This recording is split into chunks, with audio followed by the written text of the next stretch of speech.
Hope, says Herman Melville, is the struggle of the soul, breaking loose from what is perishable and attesting to her eternity. Well, I'm always reaching a little bit for eternity because I'm Rob Mike Foyer, and this is The Jewish Story. Interlude, talking about the disengagement with Daniella Levy. So I hope y'all know that 15 years ago, beginning in August 2005, the Israeli government uprooted 21 settlements from the Gaza Strip, and in the following month, 4 more from the northern Shomron, that's mountains of Samaria.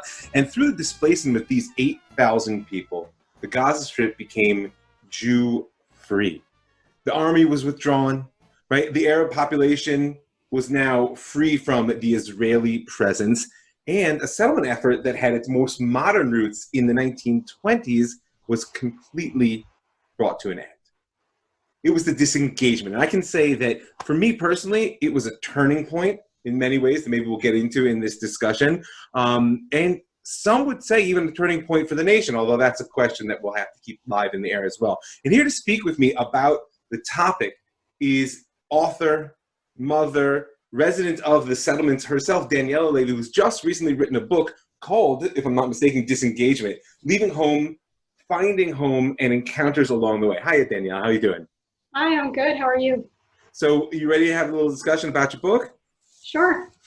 First of all, how did you become a writer? Before we even get to the book, I tell you, I have had the privilege of writing, co-authoring a couple of books, and it's a great relief to me that somebody else is driving the bus. I think of myself as a creative midwife. He's doing the hard work, and I'm just kind of coaxing things along. So I'm in awe. I looked at your website. You've got a couple of other books there, Letters to Yosef and Hidden Light, by the Hidden Light of the Candles? By Light of Hidden Candles. Thank you, By Light of Hidden Candles. It looked very exciting, particularly the By Light of Hidden Candles. I'm looking forward to reading after having read this. So just tell me a little bit about your journey. How did you become a writer? Well, I became a writer, I think, when I picked up a pen and started writing when I was about 4, actually. Really? Yes, I taught myself to read and write when I was around that age, and it's just a thing I've always done. I think it became sort of more a thing that I do as part of my identity. Like if you had asked me, what do you want to be when you grow up? I don't know if I would have said like when I was 6 or 7 that I would be a writer, but I was definitely saying it at around 9 or 10. Wow. And I think that part of what made me become a writer was the way that I dealt with Aliyah when I immigrated to Israel around that age, 9, 10. You came here at such a young age. Yes, exactly. Parents moved from where? From Pittsburgh. From Pittsburgh. And just you had siblings? Yeah, I had siblings. I had an older sister and 2 younger brothers. Wow. I gotta say, I'm always in awe of families that make Aliyah. Having come here on my own with literally like a backpack and a duffel bag, I have not only awe, but trepidation and no comprehension how anybody could actually move with a family of young kids. Wow. So how was that for you? You said that that's kind of when writing became part of your identity. Yes, it was very difficult. I think it's difficult for everyone. It's a bit of a trauma for everyone who goes through Aliyah. Because it doesn't matter what age, because it's a major shift in, it's immigration. It's moving from the place that you've known forever, the place that is home, to another place that is also home, but in very different ways. Yeah, it's an uprooting. It's an uprooting, exactly. And I think that I used writing to help me cope with it. I had a journal at the time, which I still have.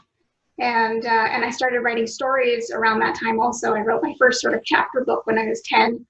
And I wrote my first novel between the ages of 12 and 14. So as a teenager, I was just writing novels a lot. So this is really what we would call a tchunat nefesh. Like this is just something that welled up inside you. And then did you pursue, education, professional training, or is this just something you've done all on your own? Yeah, no, it was completely on my own. I'm kind of an autodidact. I prefer to learn myself. I think this is also a big part of it. My English language education basically ended when I made Aliyah. It's so interesting. Because I have to tell you that aside from the topic, which we'll get to, don't worry, I really enjoyed the writing. And that I mean, with no aspersions, I wasn't expecting that. I thought the topic was going to be interesting to me. I actually am a bit of a critic when it comes to writing, in all honesty. And I thought it flowed very well. It was deeply engaging. So it's fascinating to me that someone who left the English educational system before you were 10 has maintained such a mastery of the language. You know, it's an impressive feat. So, but I actually, I'm very curious about the next phase, because when I was looking at the author's note, you noted that you were in high school when the disengagement, what's the verb we're looking for? When the disengagement came about. When we disengage, I guess it's a verb itself. That's the problem there. And aside from feeling extremely old, I just want to say when I read that, because I was in my young 30s and was climbing through drain pipes with a friend of mine with the determination to stop it, and maybe we'll get to a bit of that story later. It's my own dramatic, traumatic experience. But I mean, high school is very young for such an experience that you're now 15 years later, right, actually putting on print. What was your impetus to actually write this book? Well, it was a long process. When I was, as you said, the disengagement happened. It was right after I graduated high school, actually. It was the summer after I graduated. Mm-hmm. So I was in high school for all the drama that happened before. Oh, and it was dramatic. It was very dramatic, but I was a little bit removed from it because, my family was not that involved kind of with the settler movement. They were kind of less. Where were you living? In Rehoboth. And we, our community was maybe a little more American, a little more modern. Like we didn't really identify that deeply with the strong Dati Leumi, settlers. Yeah, I think my mom was a little bit more, and she also, my parents kind of had different opinions on it. My dad was pro disengagement, and my mom was anti.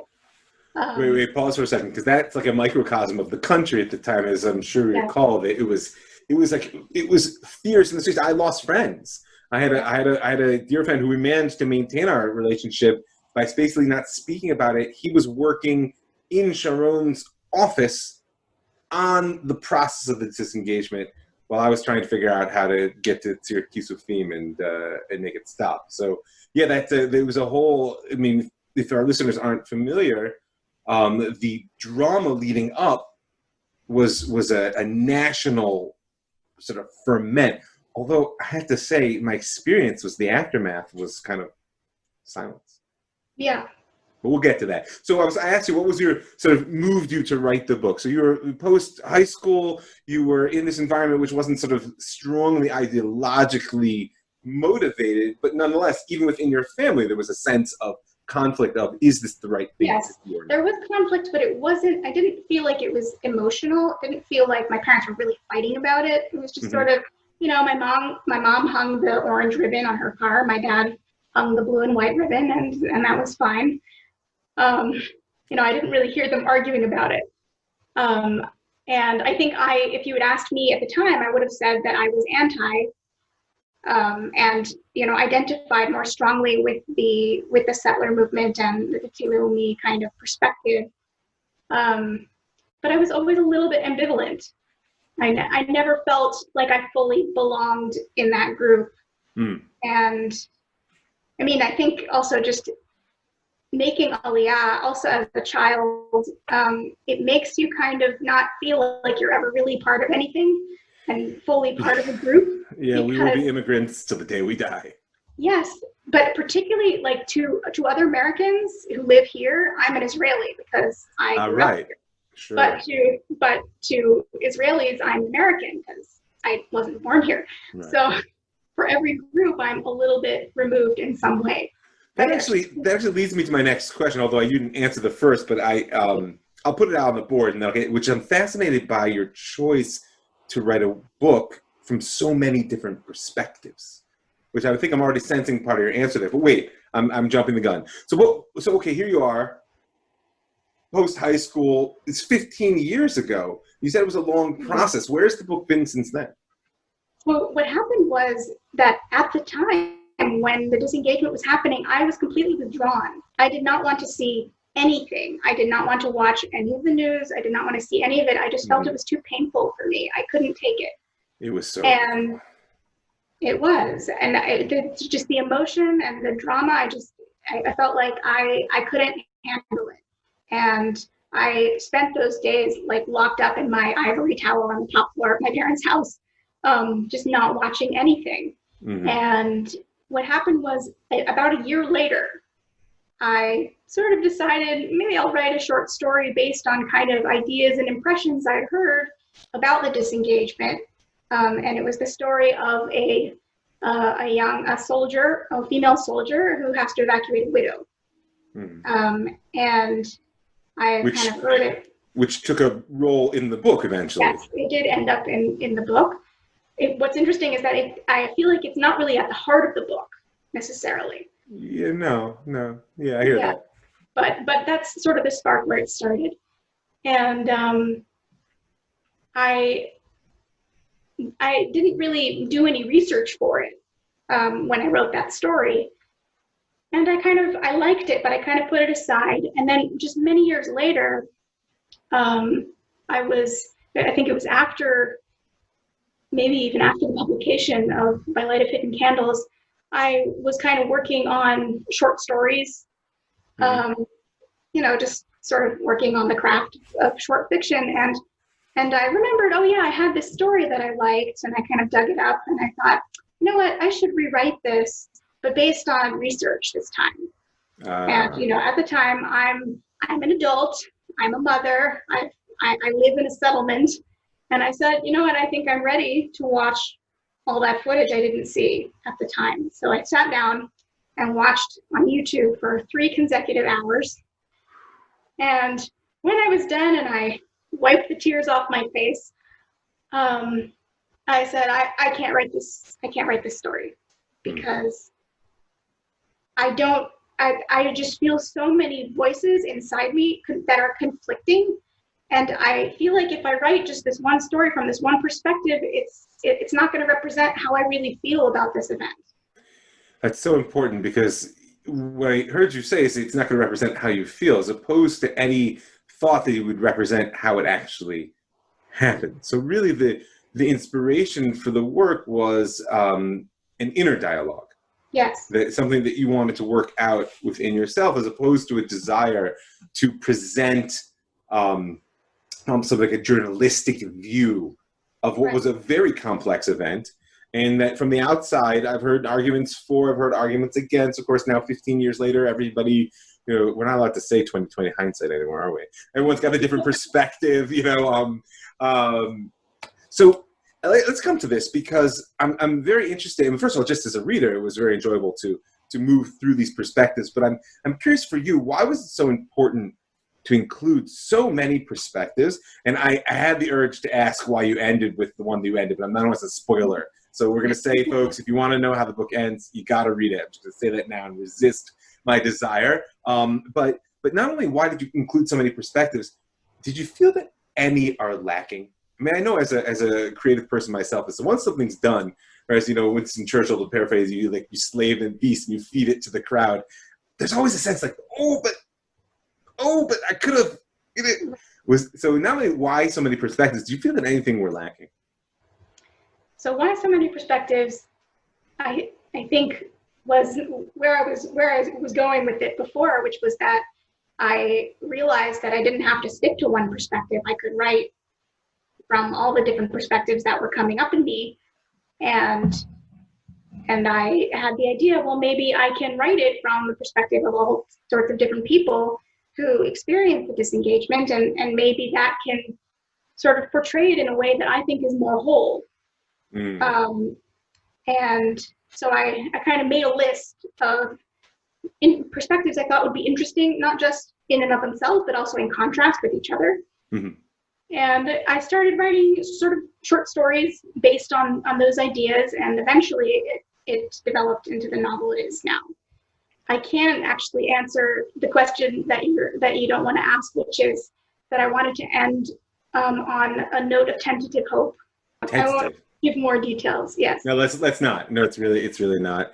And I've had to resist for an entire week telling my wife, who I made her swear, even though she's one of these people, maybe I shouldn't reveal this, she's one of these people that reads the Anza books before she, I said, you cannot, I said, you cannot do it. It'll ruin the whole thing. So I mean, the book is fascinating to me. Your experience it's interesting to me that you were sort of removed. And so that in many ways, this is a revisiting, or as you said, sort of opening up of the trauma. I think that it's fair to call, as you said, watching 3 hours of YouTube videos, the tears are hard to avoid.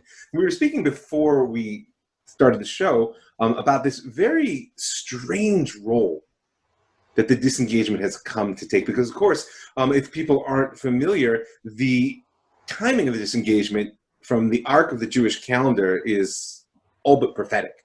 I mean, it was actually began the day after Tisha B'Av, the 9th of Av, when we mourn the historic tragedies, not only of the sin of the spies in the desert, but destruction of the first and second temple, and sort of so many other tragic events through history. I myself remember having been summarily escorted out of the region by the police, coming home and sitting in shul and watching grown men cry. Right? I'll never forget that when they opened the ark for Avinu Malkeinu.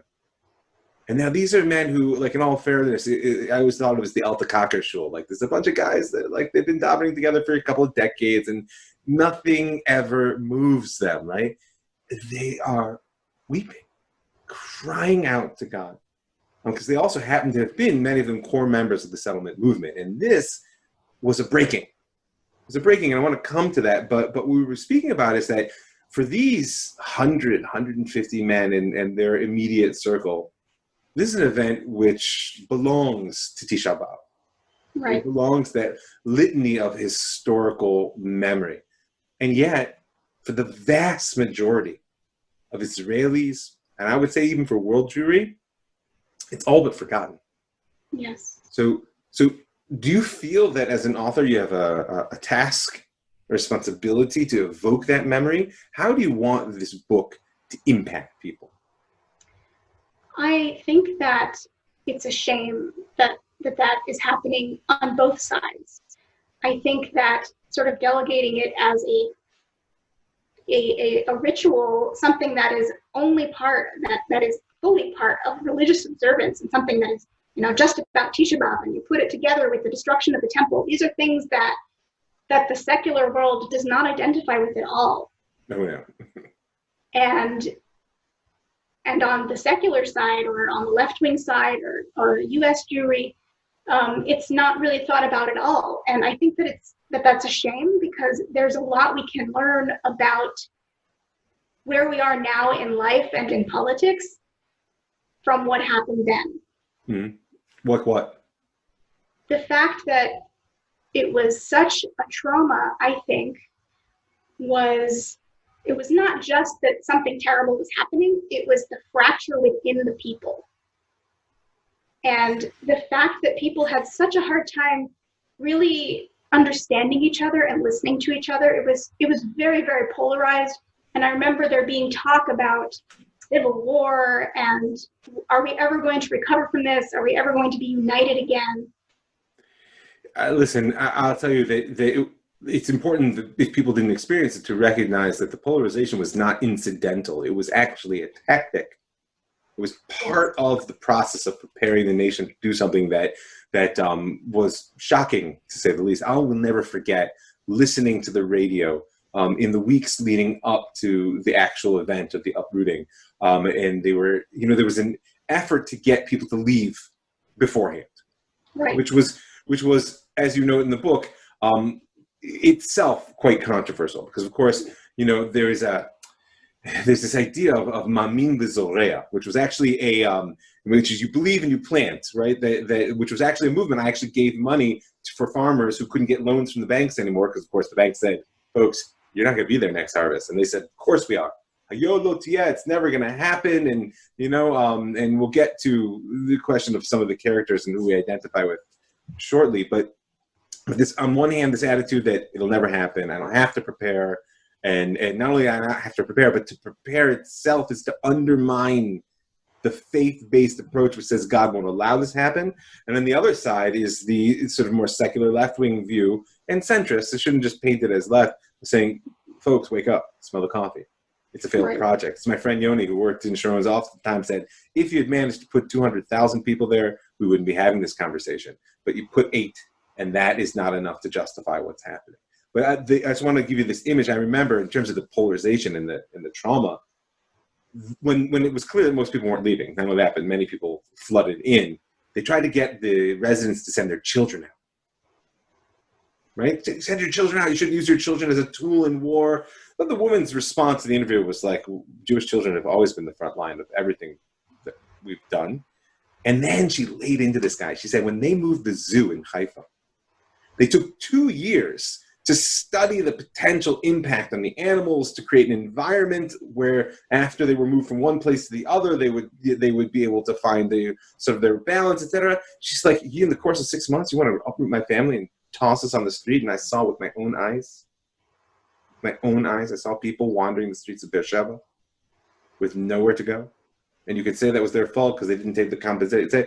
But there was a wanton cruelty, that was part of that polarization, which was met by, I would say, a wanton blindness of faith. And that, you're correct, it was a miracle and a testimony to the love of the people who lost their homes, that there wasn't any real violence. So now that I'm just feeling moved and my memories are flooding in, who do you most identify with in the book, and why? Most identify with? That's a really interesting question. I think because they all came from you. They all came from me on some level, and they're really important conflicts are things that came out of me.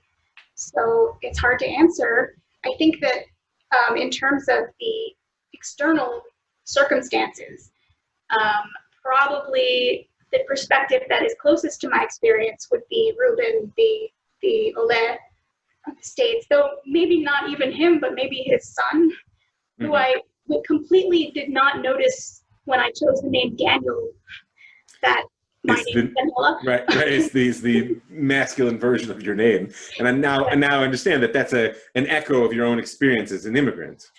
Yes, it is. I think it's interesting to note that even though there were some stories that were told from the perspective of a child, I chose to write that one from the perspective of a parent, which I think also reflects kind of my own arc and where I am now in life, looking at these events and looking at how they affected me and how they affected. Okay, so I'll try another angle. Which voice moved you most as you wrote it? I think I would say Talia. Who is the widowed mother of 5, whose husband dies in a mortar attack. Yes. And it's a certain thread that runs through, in many ways, from beginning to end. Right. And why?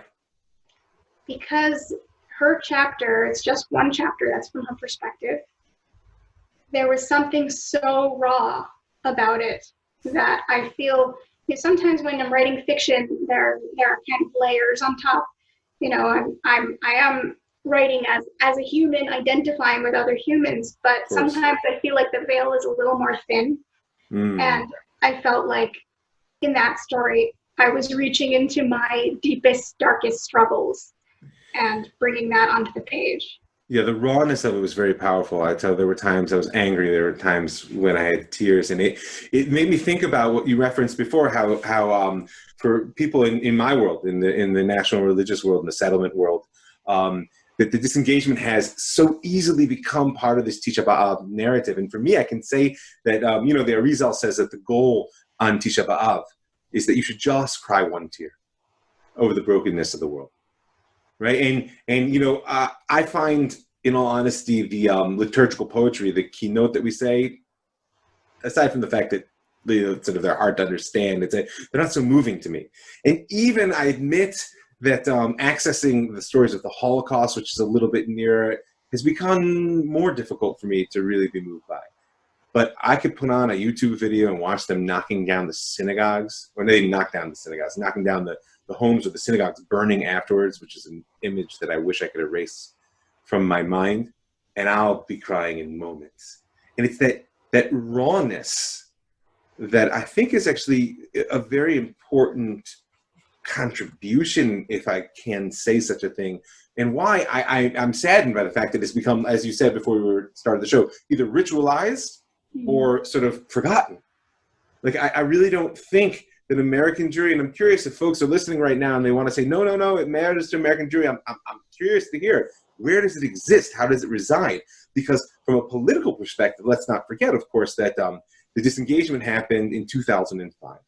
The war in Lebanon, which I would argue was supercharged by the fact that Hamas had now demonstrated conclusively that if you fought hard enough and long enough, the Jews would back off. I don't want to say give up, because that's a little bit too strong a term, but certainly would back down, which then happened in Lebanon in 2006. And then we were back in Gaza. I think it was 2008 might have been the first round. Yeah. Within 3 years. And for me, those 3 years were a revolution, because I most identify with Yossi in your story, the young teenage boy, the son of the rabbi, who starts off in the place of Hayolo Tiyeh. Like, it'll never happen. We've been promised, and there's a very powerful scene in the book on Tisha B'Av itself, where after Mincha, after the noonday prayer, right, where there's a turning toward redemption, which is I thought was a really powerful piece from the traditional perspective that you wove so nicely into the narrative. And I know that feeling. And now, thank God, I managed to reconstruct my faith. And that sounds a little bit melodramatic, but I would not put it this way. I have never really regained the same faith in rabbis or the religious establishment of the people that were telling me. And I was 31 years old, mind you. I was not a child. And I know many people who were children who have not managed to reconstruct. But that rawness and the demand it makes upon us not to be apathetic to the world, pro or con. I mean, even if people thought it was a good idea and they still think it's a good idea, et cetera, you can't relegate this to the past, because its consequences in politics are still present. And of course, it's a reality for many people. We have spent the last 15 years in pretty close contact with a couple of families who are refugees in their own land. Right, and as much as people like to say, all this money was given to them, et cetera, look, it's true, and it's better than being refugees from Poland. I'm not, but it doesn't change. Even as you said yourself in the beginning, every uprooting is traumatic. Yes. And having served the nation, and then having been served so poorly, in my humble opinion, by it, is a hard combination. So we hit my next question already, which is what the connection to the 9th of Av. What do you want people to take from the book? What would you feel? I mean, I think message is a little bit too specific, but what is it that you hope that readers will take from the book? Well, I think it really does tie into Tisha B'Av, in the sense that on Tisha B'Av we are focusing on the role of love and hate within Am Yisrael. And what it means to be one as a nation. And what I would really like people to take from the book is just sort of the ability to inhabit other people's perspectives and to really listen to each other's stories. And you feel that the ability to inhabit others' perspectives and listen to each other's stories will do? They can help you. I think it can create a different reality. I think that if people had thought about it that way, both on the left and on the right during the disengagement, I don't know if the outcome would have been different, but I think the experience of it and the trauma of it might have been different. I saw a Facebook post from someone who will remain nameless. I saw it this morning, because, we're returning to this now as Tisha B'Av approaches later in the week. And if people think in the secular calendar, so August is just around the corner. And the person said, looking back, and there was the image of something you described in the book, which is that human chain that went from the Kotel all the way to Kisufim, to the entrance to Gush Katif. And he said that, looking back, what I could have done was have more empathy and sympathy. And I gotta tell you, it made me so angry. Why didn't you have that then? Yeah.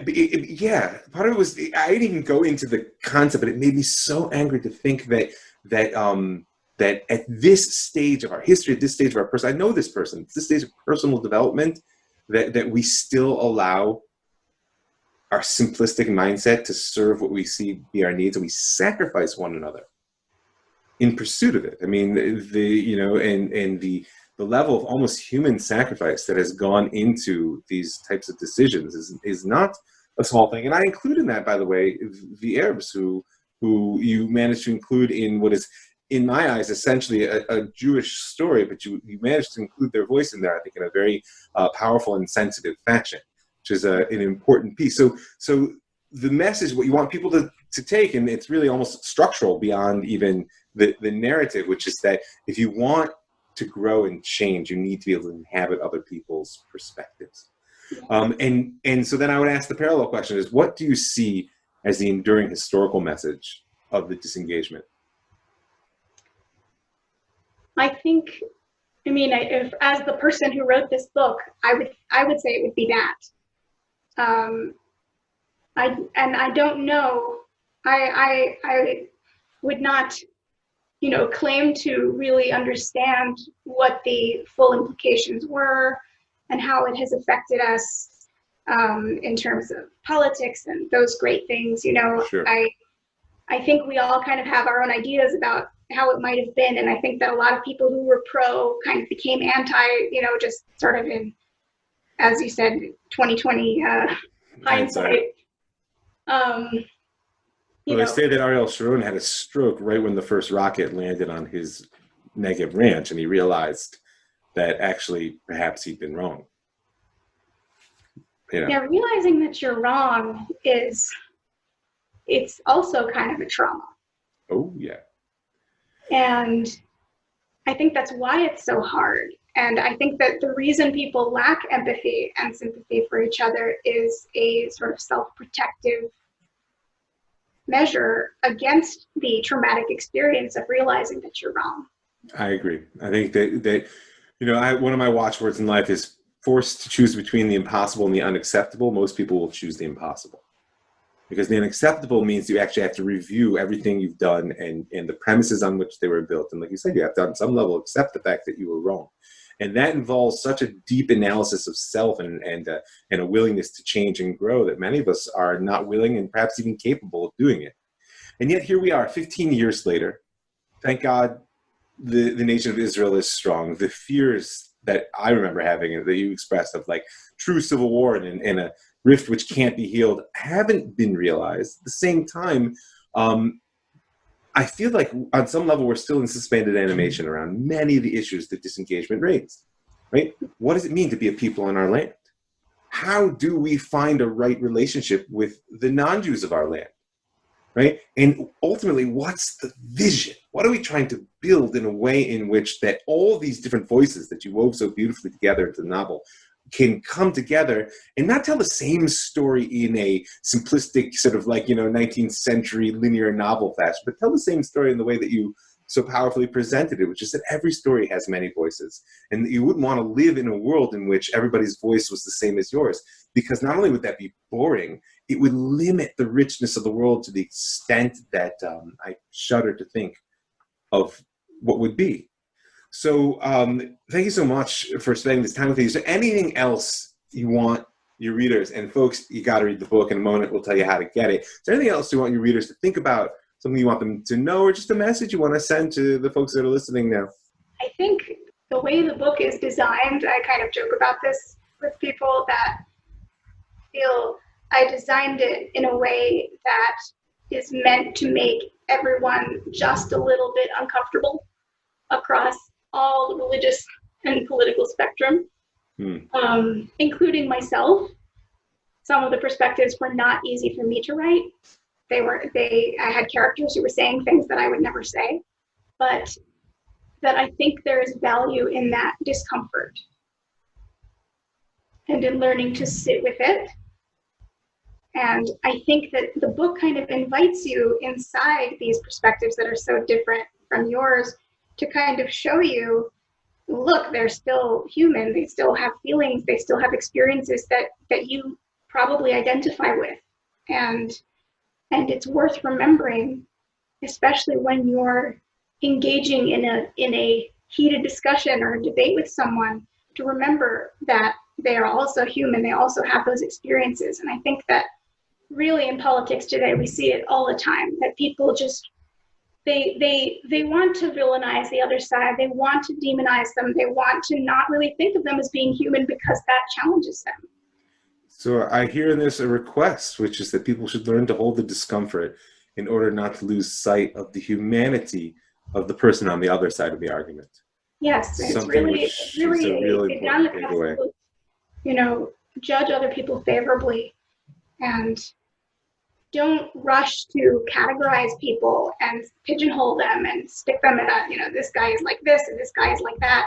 And it definitely happens to me as someone who kind of falls between the lines in a lot of different ways, that I surprise people.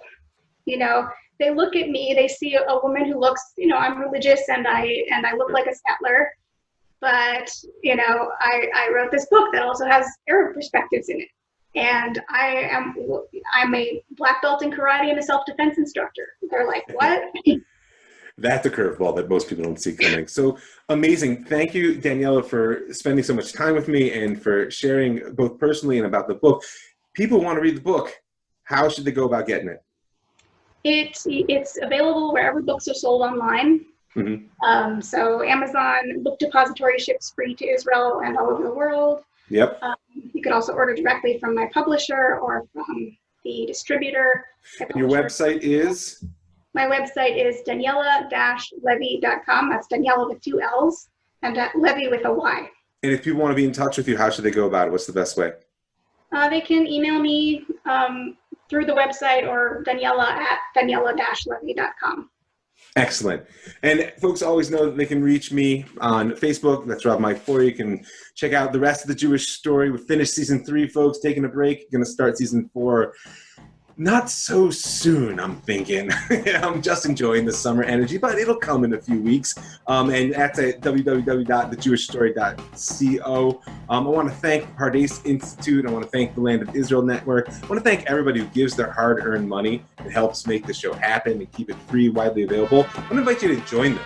If you're interested in hearing season 4, put your money where your ears are, people, and go right now to jewishstory.co. You'll see a button in the upper right-hand corner. You can click on it, give a little bit of per podcast support, or you can be in touch with me directly, ravmikefoyer@gmail.com, and I'll tell you how you can dedicate a show to your loved ones here in the world today or in the memory of those who've gone on. As always, I want to thank everybody for listening, and this is Rav Mike